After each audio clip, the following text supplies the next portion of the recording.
नमस्कार दोस्तों, study group में आप सभी का एक बार फिर से स्वागत है। फाइनली आज बजट का दिन आ गया। मार्केट की ओपनिंग एकदम फ्लैट होती है। 11 बजे तक मार्केट धीरे-धीरे ऊपर जाता रहा और जैसे ही बजट शुरुआत हुआ, मार्केट नीचे आना शुरू हो गया। और बीच में तो एक ऐसी न्यूज़ आई कि मार्केट करीब टॉप से 700 पॉइंट डाउन हो गया। जी हाँ, 700 पॉइंट। पोर्टफोलियो एकदम से क्रैश हो गया, करीब 4% पोर्टफोलियो क्रैश हो गए थे एक समय को। निफ्टी 700 पॉइंट क्रैश हो गया, बैंक निफ्टी 1500 पॉइंट से ज़्यादा क्रैश हो गया था।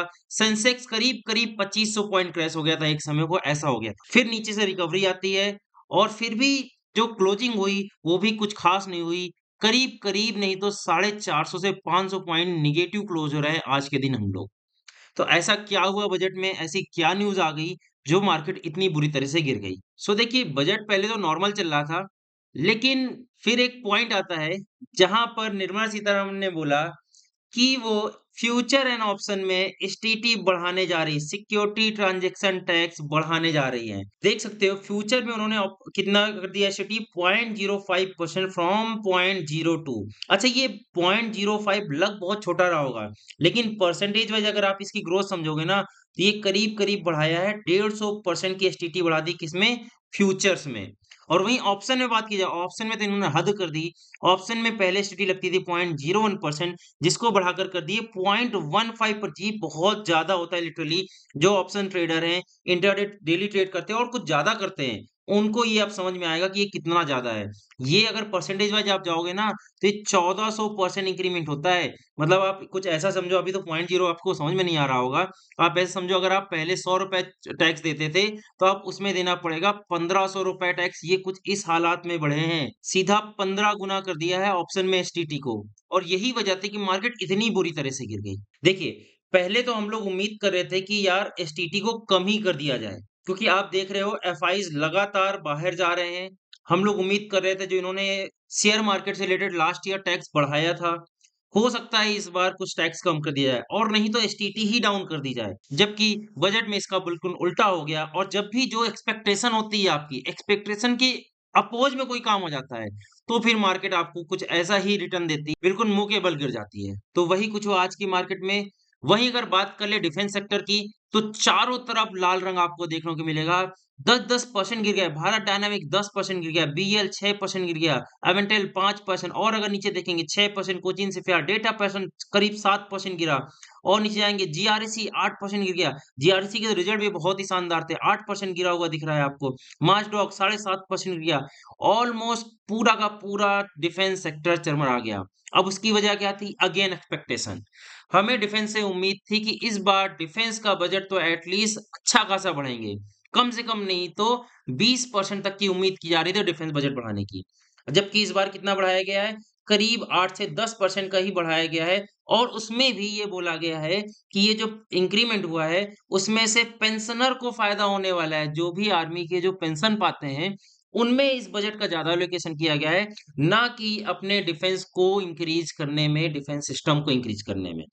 यही वजह रही कि डिफेंस पूरा के पूरी मार्केट चरमरा गई, सारे डिफेंस सेक्टर चरमरा गए। अगर आपने मेरा लास्ट वीडियो फॉलो किया होगा तो हमने आपको बताया था डेटा पैटर्न हमने 1 हफ्ते पहले ही खरीदा था कितने में ₹2150 में और ये डेटा पैटर्न करीब-करीब ₹2700 तक का हाई बना दिया था अभी पिछले 3 दिनों में और आज के आज ये गिर गया और आज हमने अभी आपको दिखाएँगे हमने इसको सेल भी कर दिया क्योंकि 1 हफ्ते में ही बात की जाए, हमें अगर 18 से 20% रिटर्न 1 हफ्ते में मिल रहे हैं और जिस वजह से हमने खरीदा था कि नहीं यार डिफेंस बजट में कुछ होना चाहिए, हो सकता है कि ये अच्छा खासा और बूम कर जाए, वैसा नहीं हुआ, तो हमें इससे एग्ज़िट लेनी पड़ी। 1 हफ्ते में इतने रिटर्न भी कोई बुरी बात नहीं होती है। वहीं रेलवे सेक्टर की बात करी जाए तो ये भी करीब-करीब 5, 7, 10% तक करीब-करीब सारे रेलवे शेयर गिर गए, क्योंकि रेलवे में भी उस हिसाब से एलोकेशन नहीं किया गया जितनी उम्मीद थी हमें।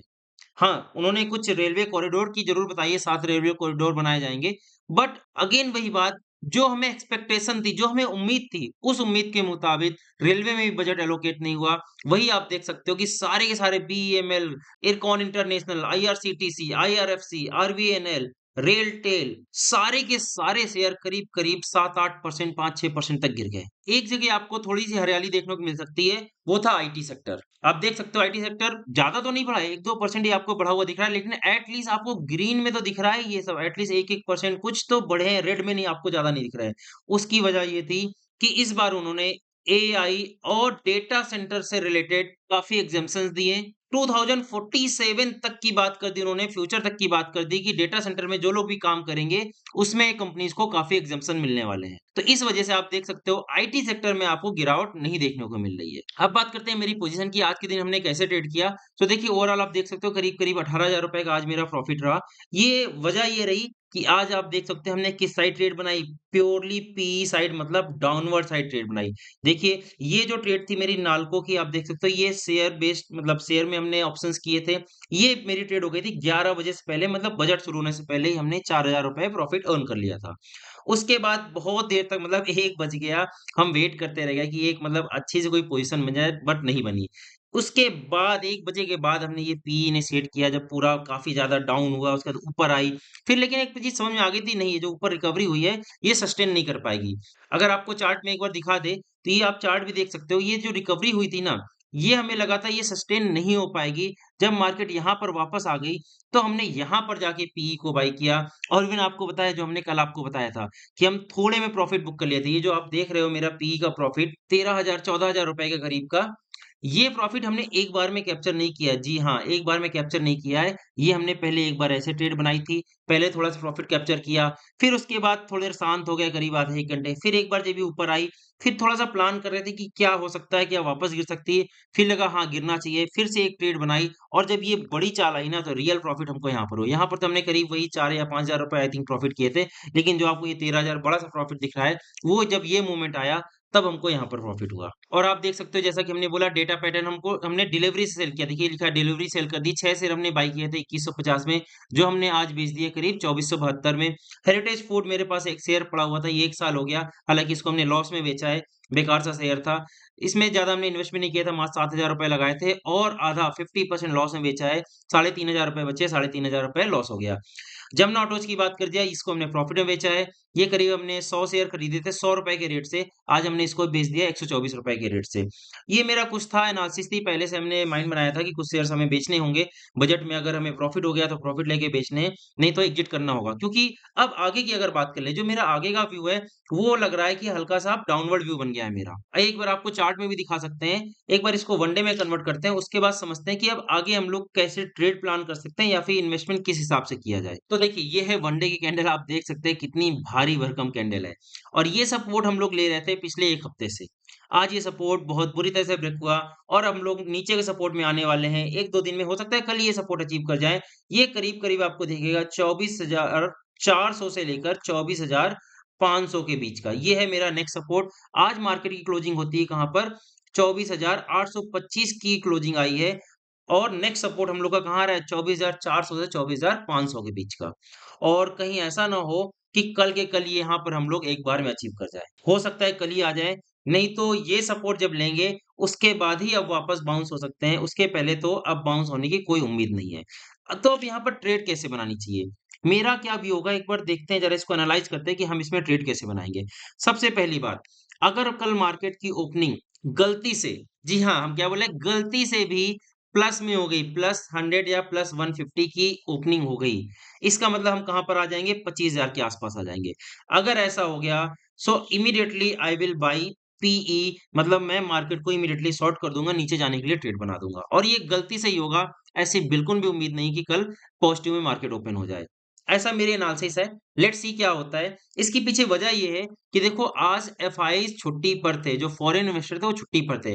एफआईज़ आएँगे कल और जब कल आएँगे, आज रात वो पूरी एनालिसिस कर लेंगे इंडिया का बजट कैसा था, अगर उनको खराब लगा, वैसे तो खराब है ही है, अगर उनको खराब लगा, तो ये इतनी बड़ी कैंडल हो सकता है कल आपको फिर से देखने को मिल जाए।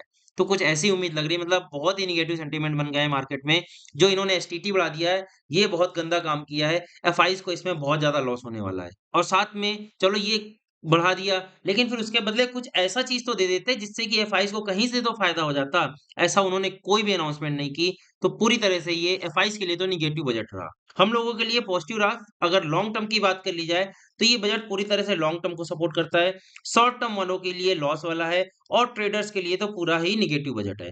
तो ये बजट पॉजिटिव किसके लिए रहा?